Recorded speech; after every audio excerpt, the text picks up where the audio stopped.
Welcome back to the Zero Weakness podcast, where we talk about how to be a better lifter, how to be a better coach, and everything in between. Make sure you subscribe and enjoy.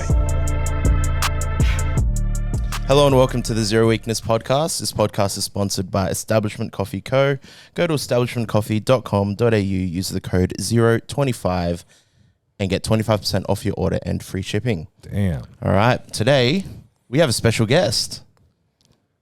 Oh, I'm supposed to introduce myself? El Presidente. The El Presidente himself, King of ZeroW Southside, Daniel Carpenter has joined us. As the president, he's not used to speaking for himself. Yes. Well, no, I just Yes, assumed my the mistake. host would introduce My the mistake. guest. The guests don't have to introduce themselves. Welcome. Thanks for joining us today, gracing us with your presence, It's lovely to be Presidente. Did you see the convoy he came down with? The little APL flags hanging off the front of the limo. Oh, wow. The police escort. You better Yeah, believe it. that's cool. He's acting so different now, eh? When I walked in, he didn't even say hi. He just walked past me. He goes, "Do you want an autograph? Yes. Let me kiss your baby." Yes. On that campaign. Campaign that he's already won. I just got to make sure I don't get voted out by myself. Damn. All right, hit it. What Hit are we it. doing? Training. Oh, yes. Training. How's our training going? Jimmy. You want me to start? Yeah, I had Go for it. a bit of a spicy back there for a couple of weeks. Ouch. Yeah, still a little bit spicy, but the marathon continues. I started my block this week. I've only squatted so far. My back's still spicy, but it's all good. It's not too bad. You crushed the squats, though. Yeah. Mm. I was going to say, those squats it's heavy. You're getting stronger. Thanks, A brother. little too strong. That's the goal. That's the goal. He's catching you. Too much to my liking. Making me a little nervous. I don't like this. Nah, but at the end of the day, boys, like the weight on the bar is just an arbitrary measure of resistance. You're right. You know, I don't actually care what weight's on the bar. Yeah, I'm just enjoying the process, lifting with my friends in a great environment. That's all I'm here for, man. So you Next week, squat 120 then. No. body doesn't recognize numbers, just relative training intensity. Yes. Just stimulus. Stimulus, that's Stimulus. That's the one. CJ, comp dog. Yes, I am in my last week of peaking. I will be competing at the GC Novice Bash. Are you aware of what James's current squat max is? Yes, 260, isn't it? 230. I've only scored a 235. So are you aware that you're about to crush that? And He's- take the current strongest Filipino squatter in the gym title? Okay, so yeah, specifically squatter. He's coming for my throne, baby. He's still got my total by a long shot. Okay. CJ, talk your shit. You're not meant to be humble right now. Oh, yeah. Well, my identity's not tied to the number on the bar. No, yeah. I'm in the middle of peaking. Well, at the end of my peak. I just did opener and seconds on my squat and hit a PB of 235, which is exciting. At the time of filming this, I'll be doing my bench today.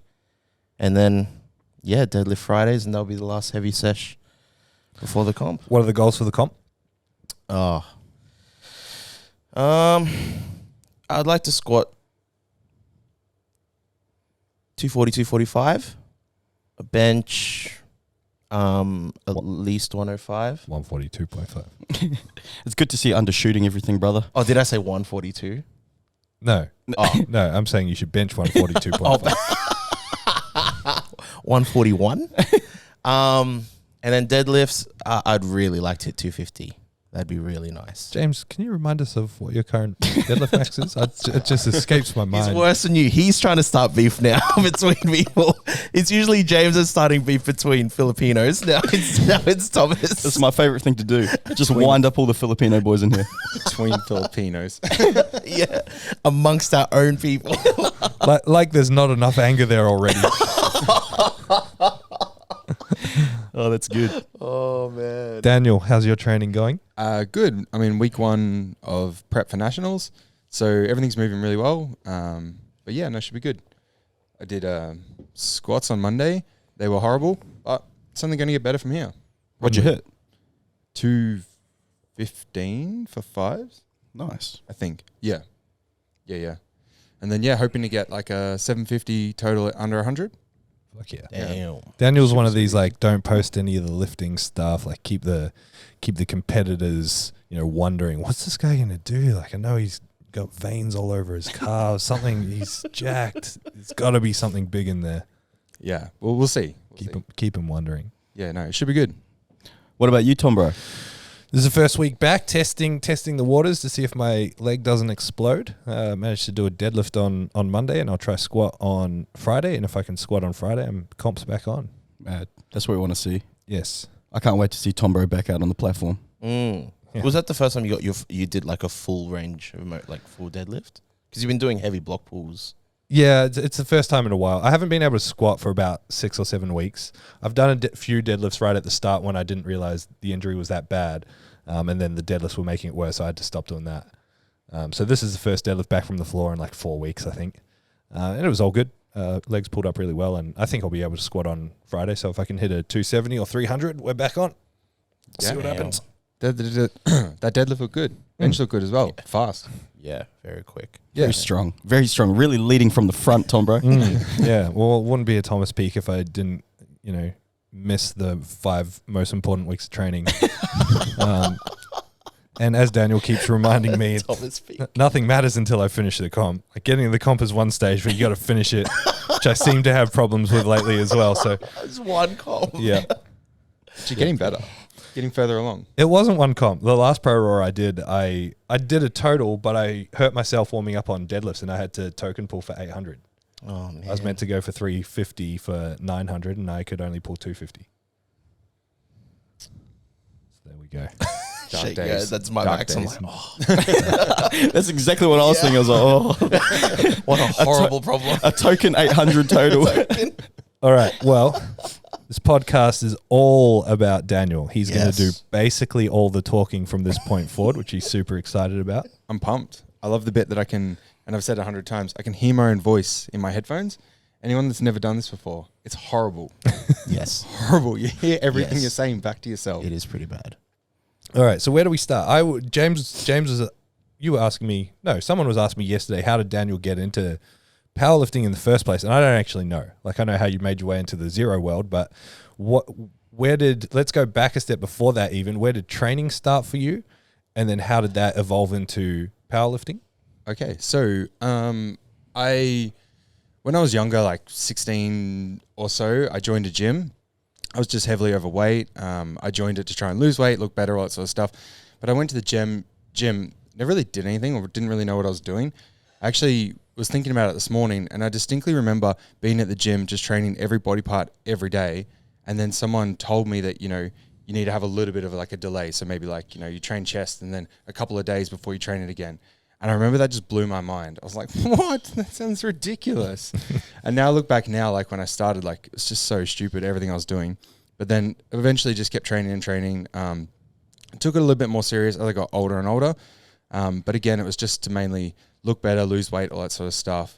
Again, I was one of those people that trained all the time, and then you tell yourself like, I'm a bodybuilder or I do bodybuilding, but really you're just training in the gym and not really looking like a bodybuilder or moving like a bodybuilder. And then I continued to do it just because at the end of the day, I just love training and I love everything about it. I guess where I transitioned into powerlifting is I remember being at the Arnold's in Melbourne where Pro Raw first was, not where it first was, when I first saw Pro Raw, sorry. I remember looking over and thinking, man, that is so cool that you can enter a competition because, again, like if you look at bodybuilding, it's so subjective. Like you're on stage, you're being judged how you look versus someone else looks. Like there's no real measure besides someone's opinion on whether you beat someone or you didn't. And then I remember looking at the stage and seeing this, Pro Raw, people lifting, and it's a competition where you can still train, do everything you love, but then you can actually aim to do that in a competition, and it's judged by whether you actually lifted the weight or not judged by somebody's opinion. And for me, I was like, this gives me something to work towards, gives me something to focus on. So from then, I went back to the gym and I thought, you know what, I'm going to try powerlifting. I'm going to try and do a powerlifting comp, and then joined a powerlifting gym, trained there for a little bit, did a comp, and I loved it. So that's pretty much how I got into powerlifting. Which pro roll was that? Do you remember if it was 8 or 9? Oh, I think it would have been the first one that was at the Arnold's. Okay. So it was in like the back left corner of the room. The warm-up room was split into two. There was like squats on one side and bench on the other side. You probably didn't see. I don't remember the much. warm-up room. I remember the stage, What did the stage look like? like a stage. Was there like a Lamborghini out the front? Oh, I'm not sure. Maybe. I wonder which one it was. It's so weird, like knowing that you're in the same room as someone that's now such a big part of your life. Like we would have been. Yeah, we really probably strange. walked past each other at some stage and had no idea. You know, it's always weird to think of it like that. Yeah, I probably watched you do a comp injury free and didn't even know. I didn't compete. I didn't compete at that one. was going to hold for him. Probably because I was injured. I commentated though. I interviewed Arnold at that one. That was cool. Oh, I've seen that photo. Yeah, it would have been the first one that was at the Arnold's. Yeah, whichever sick. one that was. And when you were, finding your journey, you were losing weight. Was it more important for you to aim towards like the bodybuilding stage, or to just looking good in a V-neck at festivals? Because I know that was an important part of your life. The thing is, they go hand in hand. Oh, of course. yeah. Yes. So it's in order to get the V-neck, you need to train like a bodybuilder. Okay, so here's where I'm confused. What the people may not know is, so when we do shirt orders, we get custom shirts for the staff, whatever color we want. And I decided to get a different cut once, which was a very unfortunate cut. But looking back, that's your style. I don't know why you didn't vibe it. I actually wore that shirt and trained in it once. Yeah, once because you had to. Yeah. I think I cut the sleeves off it to make it even cooler. Damn. Everyone in the gym made fun of me. So I don't even know why they make that shirt. So you were, when Daniel says he was overweight, like he was proper huge. What were you at your heaviest? It's such a hard thing to measure now that I look back on it, because it's like, You don't really weigh yourself when you're that fat, right? yeah, but we weigh the same now. I weigh within striking distance now of what I weighed then, but it's just a very different look. Yeah. So like I finished high school at, I think I was like 110 or 115, but a kid or like a person that's 18 years old with not much muscle at 115 at my height is very different to myself if I weighed, 105 now. Yeah. Very, very different looks. And I mean, like our perception is so skewed in what we do, that everyone's like around 100 kilos. But, if I was to compare myself to the average person that might be 115, we might look very different. So yeah, I graduated high school, about 110, 115, something like that. So I was quite overweight. And then, throughout those years, just yo-yo diet all the time. Scroll through Daniel's Instagram and find some like transformation photos. They're pretty crazy. Yeah. It's crazy because when I first met Daniel, I just assumed he was always that big jacked, The like, jack dude. yeah. And then when I seen old photos of him, I was like, "There's no fucking way that was him." Yeah. Just because for as long as I've known you, you've been jacked out of your brain. You got big arms, big calves, like all the good muscles you want. That's what Dan's got.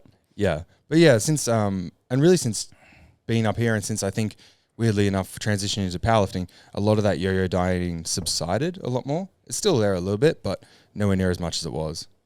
Well, let's go off the beaten track for a second before we come back to like how you got into the zero world. A lot of people don't actually recognize this about Daniel, but he's the most impressive eater that I've ever seen in my life. So I want you to tell the people your personal favorite eating achievement. Can I I'll quickly interrupt because I've gone and ate all you can eat wings with CJ and he's a monster. But CJ, I'll shit you not, he'll put you to shame, like hands down. I bet. I'm not that impressive. I'm really not. Probably the biggest, or my most proudest achievement is when we're in America, I was over there with a friend. Little side note story again with yo-yo dieting. We were there for 3 months and I gained 25 kilos. Nice. Dreamer bulk. In amongst that 25 kilo journey, there was a steak challenge in Texas. It was like a 72 ounce steak. I'm not sure what that is in kilos. It's like 2.7? 2 point something. Yeah. So it's like a steak, baked potato, salad, a whole bunch of other stuff. So you have 1 hour to finish the whole meal. It's 2 kilos, just 2 over kilos. 2. Yeah. And there's all these sides and all this other things with it. The guy did it on Man vs. Food. This is the first episode of Man vs. Food. Oh, is it? Yeah. I think he did it in like 35 minutes.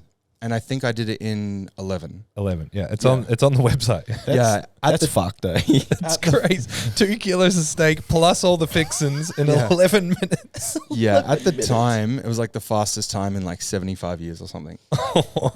What? Yeah. This is what I mean. Like, it should be a TV show of Daniel versus food. Please, Let's do it. I will film you as we go around the world and take on new challenges. I think the first one I ever saw of you was that dumpling, Oh, yeah. dumpling challenge on your Instagram. Oh, that was fast as well, eh? Yeah, that was like 7 seconds? 6. Yeah, I think it was like 10 dumplings in 6 seconds. Something like that. Yeah. That's crazy. Yeah. Daniel's got one of those throats, you know, when people are doing like sculling and they just disappear. Daniel's got Yeah. one of those. Yeah, I can do it. I can probably do it now with this bottle of water. Don't do it. Do you want me to do it? For the fans? You're a president, Dan. You have to lead by example. Yeah, those days are over. Or? No. No. Let's do it. All right. It's on. Oh, this is quite cold. It is. You're going to get brain freeze. Excuses. All right. I'm going to time it. All right. When you hit go, I'm going to watch the clock. All right. You got 600 mils of water. All right.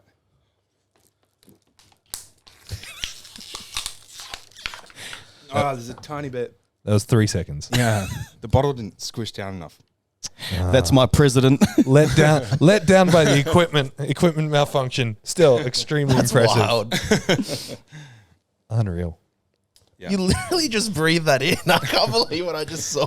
Have you done, besides the steak and like the dumplings, have you done any formal eating challenges? Because I know you've done stuff like 10 cheeseburgers in 10 minutes Yeah. or whatever.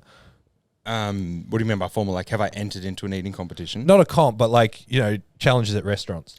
Yeah. So that steak one was a challenge at a restaurant. I've done some other ones that, you know, like big burgers and things like that at restaurants and stuff like that as well. So, What's the process like? What's the programming? Do you peek into these competitions, or do you just? Is there a taper? yeah. I mean, well, that one in America, it was my peak for it was 7 or 8 weeks of eating nothing but shit as I wanted all the time. So I was ready. I was prepped and ready. But yeah, now if I was to do it, I couldn't. The speed, I can still get the speed, but it's the volume. I don't have the volume anymore. That's crazy. It's funny because proper competitive eaters, they actually have a process like that. You know, they build up to their big meals, and I don't know if they call it a deload, but you know, they actually have a really well thought out process. It's stomach stretching. They do things like eating kilos of like boiled broccoli, so they're not getting the calories, and drinking gallons of water. That's crazy. That's wild. You know, it's pretty full on. I wanted to start by, I met you first in 2017 or 2018, I can't remember, at our old facility, PTC, Runaway Bay. That's when I first met you, and I just remember meeting you and Rochelle. You guys were flying in, flying out, doing work wherever. Yeah. So before working for Zero, I used to work for a shop fitting company, and Rochelle and I, so Rochelle's my partner, we would fly interstate and build different department stores wherever they were. So, you know, all around Australia. So that was really good, really fun. I loved it at the time. We were flying in everywhere, new town, new gyms, all that sort of stuff. So actually, that's how I met these guys. I was staying in Hope Island, which is a town not too far from here. I was here, what was meant to be for a week, and then ended up being here for 3 months. And within that 3 months, I was training at what was PTC at the time. And that's where I met Thomas. I would have met James at the time then as well. And then that's how I got sort of involved with PT or Zero, which was PTC at the time. And then Thomas started coaching me from there. And then so that's how I met everyone. And it wasn't for a couple of years later that I really got more involved with Zero. Because again, like living in Melbourne, Zero being in Queensland, there's a big disconnect. Like a lot of it was just online. So we weren't actually involved with the gym that much. But we'd always train here or wherever the location was whenever we came to Queensland. So little side note, if I did come to Queensland and we were staying here for work, I'd try and get a gym a little bit, a hotel a little bit closer to the Gold Coast, just so I had the ability to train here. Because at the time, even flying around even flying around Australia, I always made it a priority that training was always something I'd want to do, and always like a big priority. So tried to get, you know, a hotel near the gym, made sure I could always get access to a gym, all that sort of stuff. So in saying that, like, yeah, you trained at Thomas's gyms, you got online coaching and that. How did the relationship really develop though? Like, because now you guys are business partners, like you guys are very close, you guys work together really closely now. How did that happen? Yeah, so like how did that happen? Where did it start, kind of thing? Yeah, so when, again, like just training the gym, we just became friends. And then I guess the story of how friends turned into having a gym together is really like working at that old job, like I said before, is I really loved it. I liked flying around, but I always used to say to myself, like, I'm never going to do this when I'm 30. Like, I like it, but I'm not going to do it when I'm 30. The closer and closer I got to 30, it soon became like, I'm never going to do this when I'm 35. And that was a real reality for me to just be like, I've pushed it. Like, my goalpost is 30. Now I've pushed it to 35. Am I just going to keep pushing it and pushing it? So I distinctly remember I was in New Zealand at the time listening to an audiobook. It was actually Chris Duffin's book. And there was a quote in there about this, like climbing this tree. And he was saying, like, if you just stand at the bottom of the tree and you tell all your friends and you tell everyone how you're going to climb the tree one day, time's going to go past and you're not going to actually go anywhere. You're still going to be the person standing at the bottom of the tree telling everyone how one day you're going to climb this tree. Rather than that, you want to be the person that just climbs it branch by branch and eventually you get to the top of the tree. That hit home for me because I distinctly remember always being like, I'm going to buy a gym one day. I'm going to buy a gym one day. And never ever did anything about it. So anyway, that hit home on that trip. So when we got back, I actually messaged Thomas and I was like, hey man, you know, you're a really trusted friend. Like, you've done so good in the industry. Like, I really would love your advice. Like, do you have any advice for me on opening a gym? Like, I really want to do it, blah, blah, blah, etc. And then Thomas was like, yep, sweet, I'll hit you back. And then he actually called me. He messaged me a week later. And he's like, I've got an opportunity for you if you're serious. Called me up and he was like, I know someone that's selling a gym. Are you interested? Like, how soon do you want to buy one? And it went from being this idea of like, let's actually try and get a gym to the reality of like, holy shit, there's a possibility of buying a gym. It was only like a couple of weeks. And I think my response straight away was like, fuck yeah, let's do it.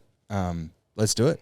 And then the rest was history. I think from that phone call to us actually purchasing or putting a deposit on some equipment was, again, only a couple of weeks later. So from it being an actual idea to actually coming to fruition was like a month, I think. Yeah, it was very quick. Very quick. I'm trying to find the message, but it must be on Messenger, not in text message. I've got a screenshot of it somewhere. Yeah, but it was very quick, and yeah, it's interesting because like so, Daniel came up here for that 3 months. We started coaching together, and that actually ended within a year. Daniel went to a new gym and the coaching arrangement didn't work anymore. And like as with any client that leaves, it's just like, yeah, you got to do what's best for you. You know, I support you in your lifting and everything like that. And we stayed friends. You know, when I went down there, we'd hang out and grab a feed and stuff like that. And he sent me this message saying, yeah, like the background on my end was that I was coaching and doing coach development with another business.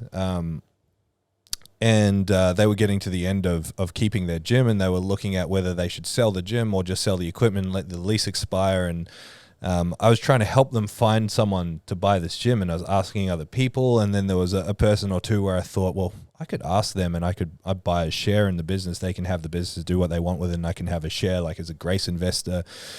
And then time kept going on, and the figures that the business owners were throwing out there were kind of dropping. And I was like, I could really just buy this gym. And the week that I started thinking like that was the week that Daniel messaged me being like, I've got this 2-year dream and I really want to open a gym one day. Do you think it's possible? Can you give me some tips? And I'm just like, hey man, well, I mean, if you want to open a gym in like 2 months. I think it was actually, I want to open a gym in 5 years. And it became, 2 months. Came very quickly. Yeah, it was just the right place, the right time, and away we went. Because I still remember when you told me, Thomas, you're thinking about it, doing this. And then I remember the next convo was, you're going here and you're cutting up mats kind of thing. So, yeah, it all happened really quickly. From, obviously, I don't know the ins and outs of it, but for me on the outside, it happened very quickly. And, there were a few hurdles along the way with the spicy cough, COVID, and things like that, but yeah, well, we opened on February 1st and we closed on March 16th. Yeah. So we had just under 6 weeks of operating before the gym shut down. What a dream. Yeah, wow. Yeah, I think living your dream. Yeah, I messaged you in October. We opened in February and closed again by March. And then reopened in June. Yep. And so like, so you guys know that I think about things differently, and I always talk about this imagined reality stuff. I wanted to read you something that I've been seeing a few people share, and I want to hear your perception on it, Daniel. Bear with me because this is a bit of a mouthful, but this person that people have been sharing around this post, it says, the unfortunate truth of owning and running a business. Running a business is really hard. What they don't tell you is that can cause severe stress and anxiety and drains you mentally to the point of depression, even in the most laid-back people. People will talk about you, compare you to others, use you. They will view you as a service and not a person anymore. Friends and family will expect discounts, and people will value you and your hard work less than a big chain store. You have to worry about if you forget to email or message someone back. Are they going to think it was on purpose? Did you disappoint them? Will they hold it against you? When in reality, you just can't get to everyone's messages and emails. Starting up and running a successful business puts an incredible strain on personal lives and relationships, many of which fail because there is just often no work-life balance. You need to be the director, the worker, the admin, the marketing team, the accountant, the cleaner, all while being a parent, husband, wife, family support, friend. It's one of the hardest things you will try and balance. There's a reason why you don't see many people succeed in small business after 5 years. If they are successful, they are overwhelmed. It takes a toll. It's freaking exhausting, especially the past couple of years when so much has been taken out of your control. Here's a small reminder that we are just normal people with hectic lives. Be kind, be patient, support small business, and hopefully more of us will stick around. What's your perception of that? Oh, I think my perception of that is the same as it would be with other things like that, not particular this topic. But if you go in with a mentality like that, and you think about that all the time, and that's all you think about, then that's going to be your reality. Like, yeah, if I go in and think, oh man, this is going to be a shit day, then it's going to be a shit day. So it's like, if you're constantly thinking that that's your reality all the time, yeah, it's kind of become your reality. Yeah, because you hear this a lot from like businesses and coaches, business coaches and mentors, especially in the fitness and gym space. You know, expect to be stressed. It's going to be really hard. This has been really hard for us. All that's indicative of, to me, is that people are getting into business without knowing anything of business. And I mean, I can empathize with that because I got into business not knowing anything about business, but I fluked my way to where we are. And if you've got a good framework and a good structure, there's no reason why you should be stressed. Yeah. Well, I was going to say a side note to that is I am fortunate, and I can't dismiss the fact or ignore the fact that I got into business with you. Like, you already had quite a good base, you had quite a good foundation, like everything about it was heading in the right direction. You knew what you were going to do. Like, at the end of the day, I know I've got the work ethic, and I knew you had the ideas, and you built the business already, so it was a lot easier for me. And thinking about it, if I did, and that's why it was a 5-year plan originally, because if I wanted to open a gym and I just went and bought equipment and opened a gym, it probably would have failed. So it would have taken me those 5 years to actually get some sort of foundation, learn about business, do all those sort of things to then have that sort of backing before I open a gym. But again, opening it with you just cut that 5 years out, all those necessary steps. Yeah. But I mean, like, what I'm saying, I guess, is if you had taken that 2 years on your own to actually go out and research, learn about business, learn about marketing, learn about sales, and then open up when you had the capital to do so, it would have been a success anyway because you've got that work ethic. Yeah, for sure. To me, like, statements like that, I hear the person's pain in it. You know, they've tried to open a business, it hasn't done well. But when you project that onto everyone else, this would be like never having driven a car before, getting in a car, then making a post being like, driving a car is really hard. You're going to crash heaps. You're going to stall your car heaps. You're going to suck at it. It's going to be really hard. People don't realize how stressful it is when everyone else has a license. Yeah. You know what I mean? Like, it really bugs me when I see this perception that business or small business should be hard and should be stressful and is going to ruin your life, because it doesn't have to be that way. No. And at the end of the day, like, and if it is going to be hard and stressful, just don't fixate on that. Like, try to make it go better instead of just trying to be, it's going to sound horrible, but try to be the victim. Like, actually take those steps to make it better rather than just always filling your thoughts with being like, this is the worst, this is terrible, blah, blah, blah, etc. Well, that's it. And a lot of the times people know what's wrong. People know what's not working. And so it's just action at that point. It's just what actions do I need to take to turn this thing around? And then going forward with that. Anyway, getting a bit off track. Yeah. So I think this is really important for people to hear because, you know, a lot of people still see Zero as me. And what people don't realize is that the growth has been possible by Daniel and Rochelle. Like, that really skyrocketed Zero into, you know, giving me the confidence to expand into more gyms. Daniel and Rochelle have turned Southside into such an amazing place that it's, you know, showcased the fact that we can take what we have, Zero, and replicate it in other places with other people and put your own spin on it. And so what people don't realize is that Daniel does owns ZeroW Southside with me. He's got an ownership share in the new Zero Brisbane with me. Like, he's been pivotal in the growth of this business. So it's important that people realize what role that Daniel has played, and Rochelle, and, you know, all the hard work that you guys have put in. So thank you. No, I'm happy to be here. I love it. Yeah, I don't regret it for an absolute, not for a second.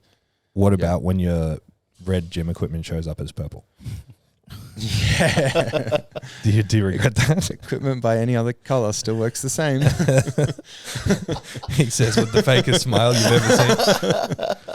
All right. Well, what about APL? So the El Presidente gags we were making at the start of this is because Daniel has recently stepped up and taken the role of president of the Australian Powerlifting League.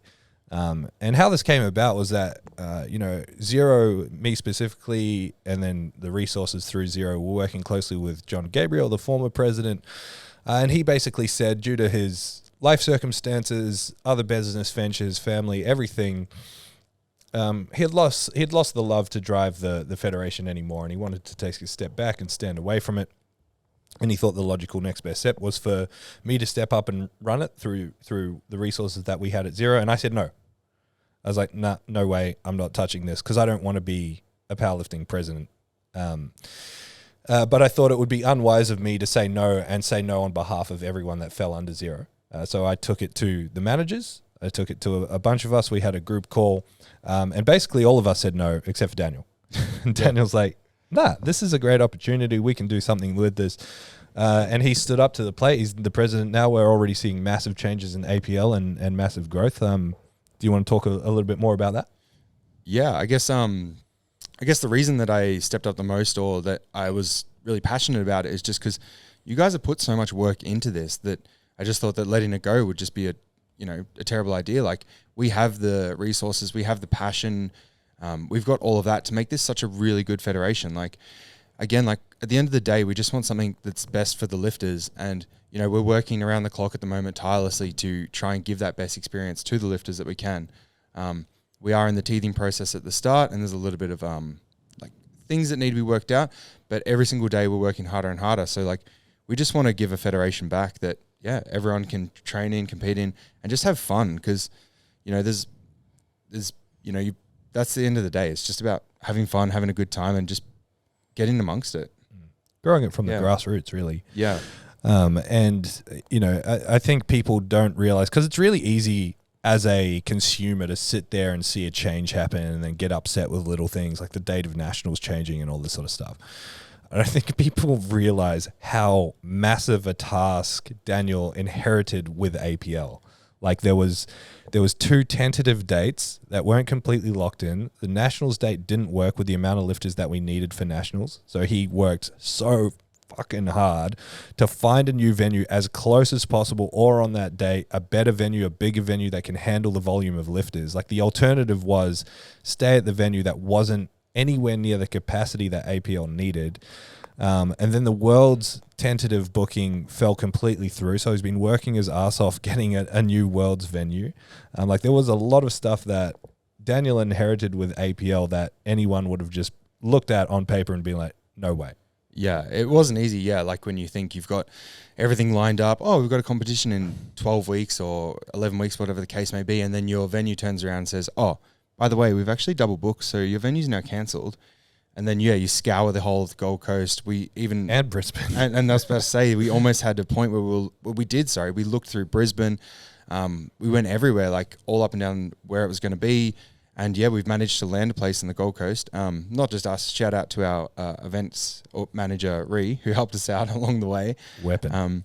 But yeah, no. So we're just, and that's the thing. Like, these are the bits that people don't see, and it's exciting. Like, it's exciting that that it's not a great thing, but the venue cancels, and instead of just like giving up, it's exciting that we actually put it together and really put in the work to actually find something. And we're trying to do that's one example of it, but there's lots of examples of that at the moment. So we're trying to, work through all these things piece by piece. Trying to elevate the federation, because it was a great federation already, just in terms of the quality of competitions, the vibe that we provided.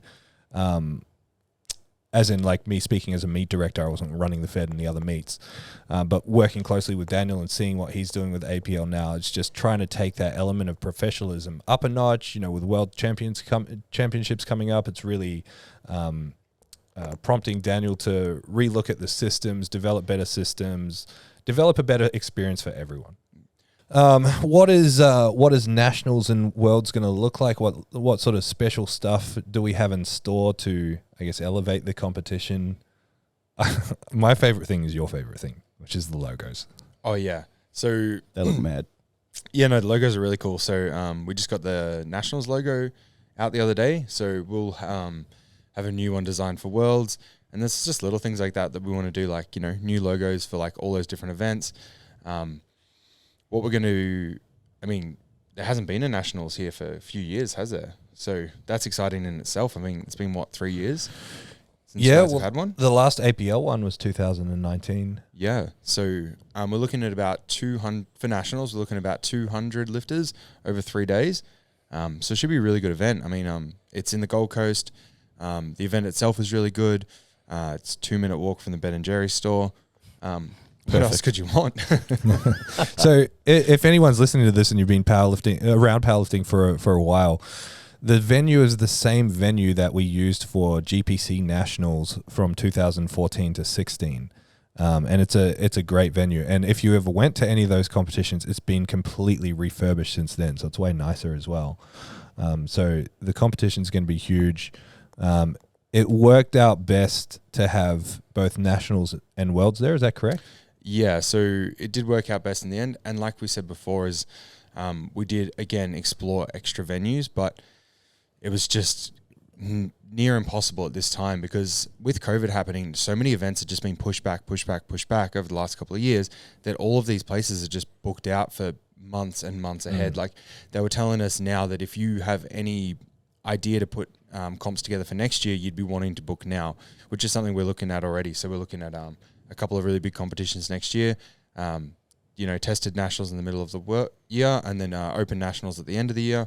And yeah, so we're already organizing those sort of things ahead of time so that this sort of dilemma doesn't happen again with a change of dates or anything like that. Mm-hmm.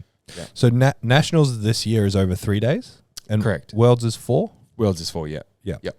Wow. So yeah, tested worlds is up to 240 lifters. Yeah, so it's yeah, and we've already spoken to the guys out of USPA, out of America. So they run the IPL, and they've got some team coming out here, and everything's looking pretty exciting. It's going to be really cool just to get some international lifters over here as well. Again, not having any competitions in the last few years, not having any international travel, to be able to have an international competition. I mean, it's going to be really cool. It's going to be a lot of fun. Yeah. Daniel worked with our graphic designer Nick to create those logos, and now he's getting custom made medals with those logos on them that are going to be huge and sick. Yeah, can't wait for those. Yeah, and I'm really excited about that. So just yeah, if you win a medal, you take it home. It's not just that, generic medal that you get at any event. This is like first, second, and third. It's going to be the actual logo on a hunk of metal. It's going to be cool as. Yeah. Yeah, it's going to be really sweet. You mentioned there as well, next year you're looking at an open nationals and a tested nationals, so splitting nationals up into 2. That means we can run 2 massive competitions, and that's going to really help with the growing demand, because the demand is getting gigantic. And one of the good things about APL is the amount of divisions that it has. Like, it really does cater to everyone, but it does make it a little bit trickier with the smaller competitions. Like me speaking as a meet director, even running states, 120 lifters is a lot of lifters, but with that many divisions, it's still hard to showcase or explain to the average punter that doesn't really understand powerlifting why so many people are winning, why so many people are getting medals. So by splitting it now up into 2 and having the open and the tested within those competitions, then it'll just be weight classes with classic raw and raw. So instead of having 4 subsets of medals to give away, it's going to half it, which is going to make the competition a little bit more, a little bit closer. People are going to have to work harder to be able to win. It's going to make it better for the spectators, more interesting for the lifters, and it means we can service more people. Yeah, it just brings the competitiveness back to the competition. And again, with that growth of the sport, we're going to be able to have more people compete at these national events, and it's just going to be really awesome. Instead of just trying to condense so much into 3 days, like there's only so many lifters you can have per day. Like it's not like, powerlifting is a big day event. We don't want to just drag these events out. Like we could have more and more flights throughout the day, but do people want to be there at a competition from 6 a.m. till 10 o'clock at night? Like it's not fair on anybody. Yeah. Just on that, just being a part of the APL for the last 3 years or whatever. Obviously, it's unarguably it's the fastest growing federation in Australia. But so obviously you inherited a lot of problems. One thing I've noticed you've had to encounter is you inherited the old qualifying totals for nationals and things like that. Like from the outside looking in, it seems pretty shitty. But from the inside, I completely understand. Like you did not expect. Well, I'm not too sure if you expected, but obviously the federation's grown immensely. So can you talk me through that process and talk us through the new however the new qualifications working? And so the qualifying total itself hasn't changed. So besides the female weight class, so we've added in previously it was in the female weight class, it was just 90 plus, but now it's 90, 100, 110 plus. So we've added in those weight classes, which should have been added in already. But it wasn't so much, I guess it's a problem now that we've inherited, but everyone was told that if you hit this certain qualifying number, you're going to make it into nationals. Again, with nationals in the past only being so small, now that nationals has grown so big, that qualifying total, a lot of people have hit it, a lot more than, like a lot of people have hit it, and a lot more are wanting to do nationals than we expected. So, we're looking in the, we're looking in the multiples of hundreds of people that are looking to compete. So unfortunately, we can only cater to so many. So, people being told in the past that, if you total 500, you've made it into nationals. Well, now we sort of have to look at it as a whole once we get every applicant in. And that's why we've done applications quite early, even before all the competitions are finished, just so we can get an idea of the volume of applicants we're going to get. Then we're going to sort through it. We're going to figure out a ranking system the best we can that's fairest for everybody, so that everyone gets a fair chance of being able to compete. And that's why, again, we've had the question asked a lot of applications are open, I haven't even competed yet, all this sort of stuff. And that's why we've had to do it like that. Yeah, man. So it's a really hard thing, and I've been watching Daniel go through this. You see it in politics, in the real world, in our little powerlifting world. The really hard thing is that the previous organization had said a lot of things and made a lot of promises based on history. Like, if you hit this total, first and best dress, you can do nationals. We just can't do that because then it becomes unfair. And so Daniel's been working really hard to work out the fairest way to do this. The reality is that, I'm going to be sponsoring nationals in terms of supplying all the equipment and helping run the competition as like the local meet director.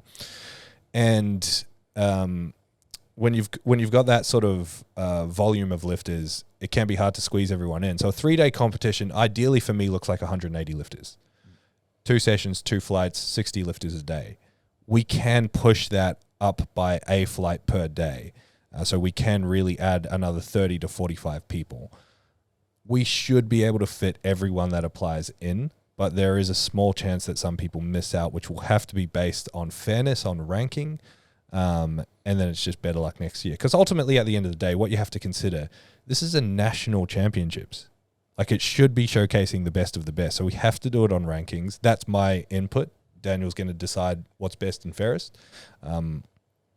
But yeah, my input and the input of a few other meet directors as well has been, it has to be done on ranking because it's how nationals should work. Yeah, and that I do agree. That's how we are going to get it done. But again, like I've said to everyone, is that we're going to wait for all the applicants to come in first. So if you are thinking of nationals and you haven't competed yet, or it's something you want to do, I would suggest applying now, because once we get all those applicants in, that's when we're going to make the decision on how we're going to do this ranking system again. Because if 150 people apply, all good. 150 people, you're all in. If 400 people apply, now we're going to have to be a bit more ruthless, unfortunately. And I can say already that we've already passed the 200 mark. So, if nationals is something you're thinking about doing, I'd apply for it now. Like you said, Thomas, that's like, to me, that's just the unfortunate nature of how it is. There's no other sport where you can just go to nationals. Like if you're playing in a touch team and your touch team sucks, or rugby team, or whatever, you don't get to go to nationals. You have to qualify to go to nationals. You have to be the best in your region. You have to be the best in your state. You don't just get to show up to nationals. Yeah, but the problem that we've had is, I completely agree, but the problem we've had is everyone has been told already. Yeah, for sure. This is all you need to do, and now you've qualified for nationals. And not taking away anything from how it was run in the past. Like APL has been amazingly run in the past. Like they've done such a good job to get it where it is. But yeah, we only just want to now take it to that next level. And unfortunately, we've inherited this these promises that were made, which again, like Thomas said, was based on the volume of the sport. It's just gotten bigger. So yeah, unfortunately, that's the situation we're in.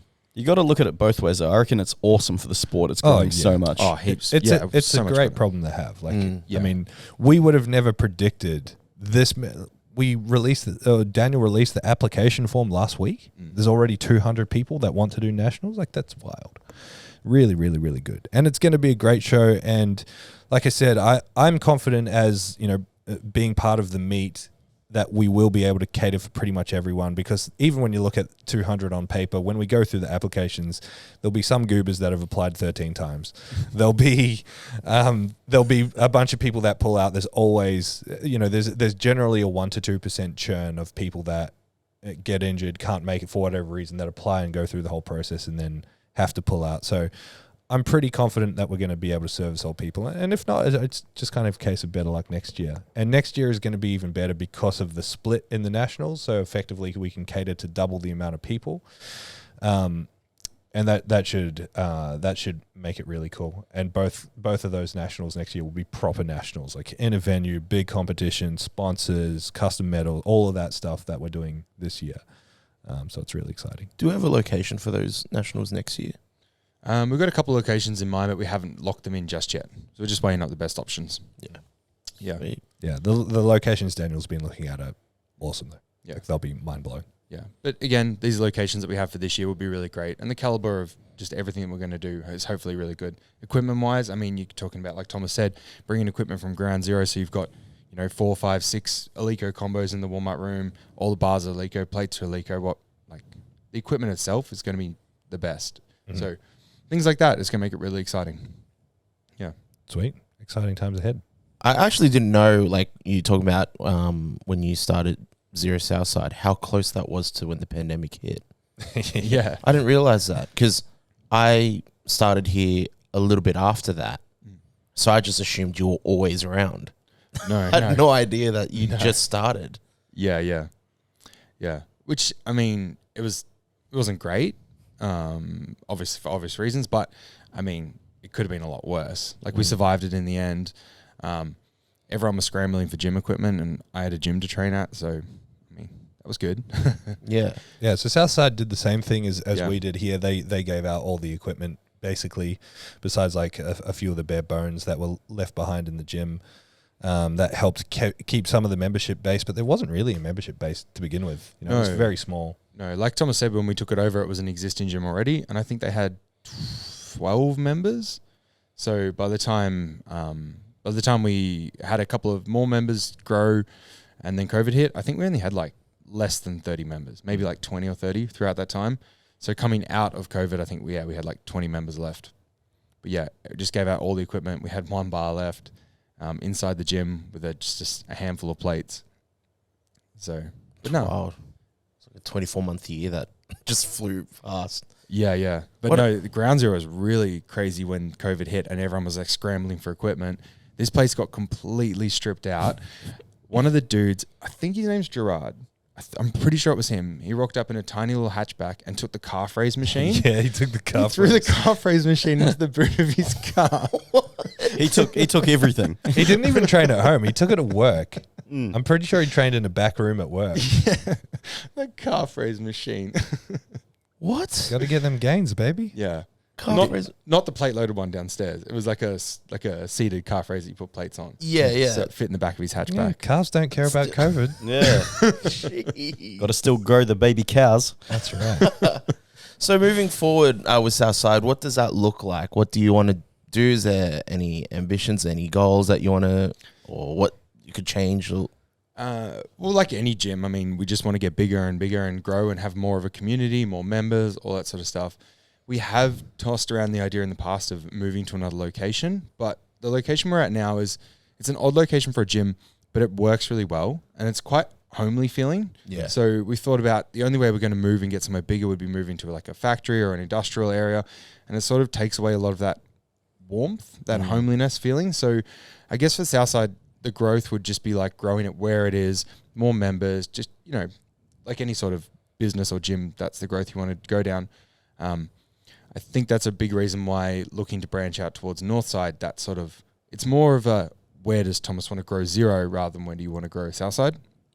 I think so, because Zero as a business is something you can continually grow like that. Yeah. There is no end to it. But when you have like an individual location, like Southside, that's just one branch, like it can grow and grow and grow and grow, but it's going to hit a limit unless you move to, you know, another location. Yeah. So it's more about the growth of Zero as a business. We want it to be the bodybuilding mecca of Australia. Yes. Ooh, let's go. All about it. It's a mecca. I do love that. I've been there a couple of times to shoot content, and I haven't trained there yet. I still want to. But yeah, first time going there, I was pulling up to the street going like, this can't be it, because I'm in the middle of a suburb. Yeah, it's a really weird spot. Yeah, but I love that. It is very homely, and it's quiet, and it's like peaceful around there. It's not like trucks driving through and stuff like that. I want to shift things a little bit. So everyone here that works here, actually, yeah, everyone that does work at Zero has really good sneaker game.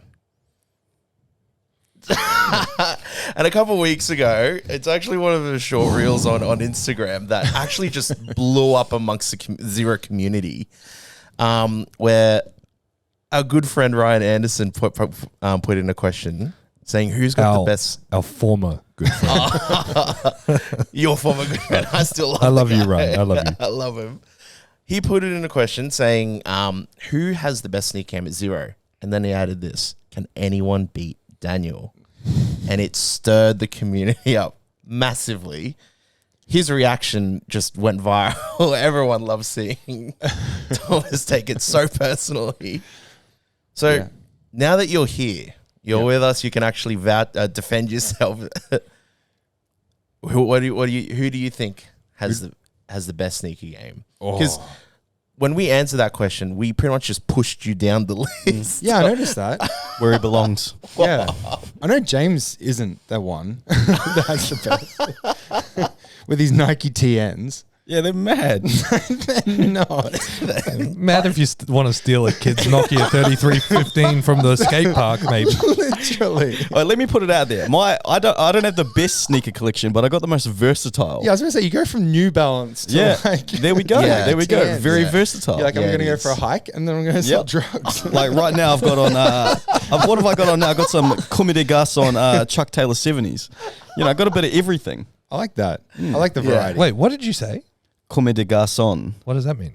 It's is it a designer brand? It is. I know for a man that knows his sneakers. No, it's a designer brand. I've got a couple pairs of these. So they're a collab. Yes. What are they worth? These retail at $240. Really? But I got these I don't know if you've noticed, these are real popular now. But I got these in 2016. Okay. So can you just buy them, or were they like a limited run? They were a limited run, but now Converse stock them. Oh, yeah, which is shit because they've kind of lost their. To me, they've lost their value. I like them because they're a little bit different. Yeah. Yeah. Well, I don't... Yeah. I mean, who has the best? I mean, I'm not going to... Thomas you do always come in with good shoes. Always. Whenever we do something... See, Ryan's confused because he doesn't know. Because I only wear the same 2 pairs of shoes to the gym at the moment. Yeah. So fix that. You do wear every time we go out for dinner or something. I'm like, what's he got on his feet? I'm not going to say anything though. I don't want to let him know. But like when we went out the other week, I wore those shoes for you, and I was waiting the whole night to hear something. And I went home and I'm like, I'm just going to wear slides from now. This is fucking pointless. What were they? Can you say? I can't remember what I wore. Were they they were 7s or 6s? There was I wore maroon 6s. Maroon 6s, yeah. They were mad. Was it the maroon 6s? Yeah. Yeah. They were mad. You bit your tongue all night. I took notice. I looked on the table. Yeah. Act like I don't know. Damn. Ouch. Damn. Yeah. But yeah, Thomas is good, but it's always Air Jordan Retros. Do you have anything else besides Air Jordan Retros? I've got 2 pairs of up tempos, Yep. and then not really. Chuck Taylors. Yeah. I remember a few years ago you bought some Yeezys. Yeah, I sold them. I No. sold them to an NRL player. Oh, really? Yeah, I don't know who. Yeah. Jesus, mate. Well, Josiah sold them for me. I'll see if I can find who he sold them to. I'll tell you what I'm always impressed with Daniel is how clean he stays when he works. So we demolished the office out here, and he wore Jordans while we did that. And I was here for 5 minutes, and I was just covered in shit. And Daniel walked away looking like he hadn't worked a day, even though he demolished the whole thing basically single-handed. In saying that though, I always see Daniel and Rochelle. I've seen you a few times holding your shoe, cleaning it, like with a wipe or something.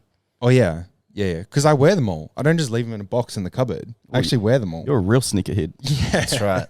Yeah. It's no good if you buy a pair of shoes and it just sits in the cupboard and you Yeah. look back on it in 4 years and be like, fuck, that's my favorite pair of shoes that I've never, ever worn.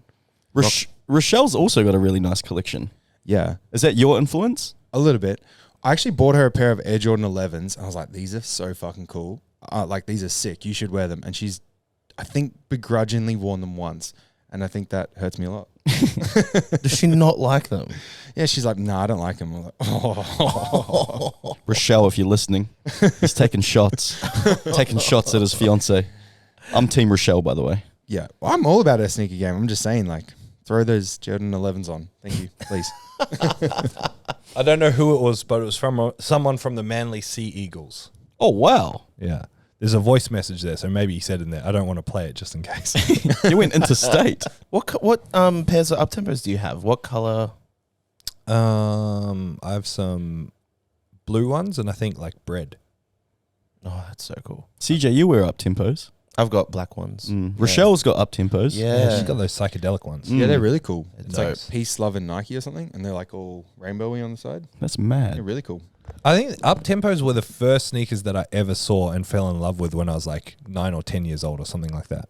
Yeah, wow. Yeah. And I didn't have a pair till like 2 or 3 years ago. Yeah, they're a wild looking shoe. Every time I wear them, I've got a pair as well. They're all white with the black Air, and every time I wear them, people always comment on them, which is weird because if you really look at it, it's a weird looking shoe. Yeah, but Like, you've it's got ugly. You and It's Thomas not. both have calves, so it like kind of makes shoes look good. When I wear like high top shoes, that's why I always wear high socks as well because I got little legs. So when I wear high top shoes, it just looks like I got bricks on my feet. So Really? yeah, but now I wear my I didn't now notice that when you were squatting. in the bread ones. Yeah. It didn't look like you. Let me say that again in the bread ones. That's Tom Bro's influence, by the way, squatting in the ones. Yeah. What can I say? I didn't know that. I remember seeing before I even knew anything about Zero, I saw Seb Orb do it, and to know that you influenced that. Yeah. I don't know if I actually did influence it, but I claim that I did.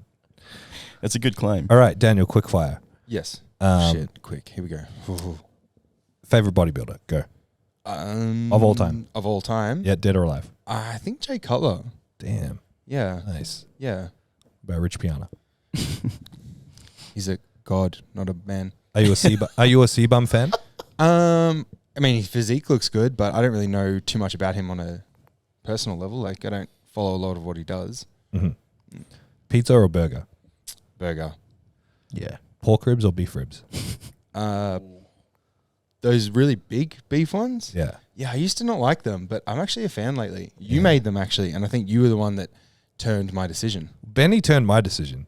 Yeah. I was never go-to beef guy, but then Benny made me get a double beef at Big Roddy's, and I've never gone back. Yeah, you made them. Like, I've tried them before, and I thought these are a bit shit. And you made them, and they were like... And then you haven't done it since. So Wow. I get the your game smoker up. soon. It ships next week. you've been saying smoker soon. I know. A good Since one around cost my a made. I was like, oh, Yeah, look. it's 2 years ago. It's only a year late. Stefano's a busy man. Just like every bit of gym equipment we buy. Who's your favorite powerlifter? Or I think Kung Fu Henny. Man, Whoa. great answer. Yeah. Who's your favorite good powerlifter? I mean, John Hack would join everyone else at the moment. Yeah, mad. Yeah. CJ asked this on the last one, but most embarrassing gym moment? Ooh. I don't really know if I have one. What's your favorite gym moment, but only in like Zero or PTC? My favorite gym moment since being part of Zero? Shit, I don't know. Let me think about that one. Can I come back? Including back in the PTC days. Ooh. Like that happened within the gym? Yeah. Shit, I don't know. Give me a minute on that one. Let's make that one a slow fire question. A slow And I'll fire. go back to it. All right. Actually, not sure. I think it's like as an accumulative, it would have been at a time where somebody's hit a lift that was just like their energy when they've hit that lift was just massive. I think since being part of Zero, it wasn't within the gym. I think my favorite moment that I've had that got me fired up the most since I've been part of it was actually, I think it was the December comp. It was at Zero here. One of the people I train, Lauren, she's an absolute weapon. She's actually my training partner for nationals at the moment. I love her, by the way. Yeah, She's a she's so legend. good. Yeah. It the comp came down to she would have won second, or she would have gone from 5th to 2nd if she pulled this last deadlift. So like all throughout prep, she was just planning to hit like third. I will forget the numbers, but I think she was like a third attempt 200 would be so good. It would be so good, so good. And then coming on the day, we're like, if you pull 207 or 210 or something like that, you'll come second. And then it came down to this deadlift, and she was like, yeah, fuck it, let's do it. I was like, oh, all right, here we go. Me thinking, I'm like, I hope she gets it, but I don't think she's going to get it. And then she pulled and actually locked it out. And I was like, holy shit, my mind just exploded. Unfortunately, she got 2 red lights for it. But that moment of watching her try and pull this deadlift off the ground, giving her everything she had, that was probably my favorite moment, lifting wise, that I've seen since being part of Zero, or something like that. It just heightens it so much. Like it was down to half a point or something. Yeah, like that. it was like 0.0 something. It was nothing, absolutely nothing, and she just had to pull it to win. But yeah, her passion and just like it was just really intense. Yeah, I loved it. That's mad. I've actually got to train with her a couple times with you. Yeah, She trains like a maniac as well. She trains so hard. yeah, she's But a savage. on top of that, she's just an absolute legend. Yeah, no, she's really good. I really look forward to getting in more sessions with her when I come down to Southside and train with you guys. Yeah, I'm really excited to see what she can do at both nationals and worlds this year. She should do really, really well. Can I ask one more? Go. Someone you look to for someone that inspires you in the industry or even outside of the industry. I'd be silly to not say Thomas. Yeah. Yeah, that was going to be an obvious one. What about Rich Piana? Unfortunately, he died. I don't know if you noticed that. You noticed? Bro, gods I don't know don't if you saw the shrine at Southside. gods don't die. Gods don't die, they transcend. Shrine at Southside. The Jokes saying aside- is heroes get remembered, legends never die. That's the one. Yeah. Jokes aside, he actually changed bodybuilding and did quite a good job, that sort of thing. Like, he was open and honest with a lot of the stuff he did that not a lot of people have. And I think things have changed a lot since he's done it. Man, when I went to Columbus Arnold's in 2017, there were like fitness pros, like full on top of the line IFBB pro bodybuilders and all the influencers that have maybe like a 10 to 30 people line. His line, did you ever go to the Arnold's in Columbus? No. You know what it's like in Australia, you know, just rows and rows of stalls. His line, the Arnold's is about twice the size, maybe 3 times the size in America as Australia. His line went around like 3 rows of stalls. Like it would have been a 2-hour wait, maybe even longer to line up to see him. And his line was by far way further than anyone else. Yeah, he really did change things. Like, he was open and honest with everything he did, which I think has been like was a bit wild and out there, but he's made a lot of other people become open and honest with what they're doing, and I think it's quite helpful for a lot of younger lifters, just to hear the reality and the truth of it, rather than jumping on the internet reading something that's completely wrong and they misinterpret the information and For sure. possibly go down a bad path. But so I think he did, weirdly enough, I think he actually did quite a good thing. All right, Alright. listeners, give a moment of silence for Rich Piana. Close us off, CJ. All right. Well, hope you guys enjoyed that discussion as much as we have had having it. Remember to give us 5 stars on Spotify. If you're watching on YouTube, like this video and subscribe. Hit the bell so you know every time we release a new video. See you guys later. We'll see you next week. Thank you. Give us 6 stars. Oh. Extra stuff. Thank you so much for listening to the Zero Podcast. If you want more information, head to our Instagram, Zero_weakness. Hit the link in the bio for all of our services and any information on upcoming workshops and events. Don't forget to leave us a 5-star review so we can have a broader reach and answer more people's questions. Thank you once more.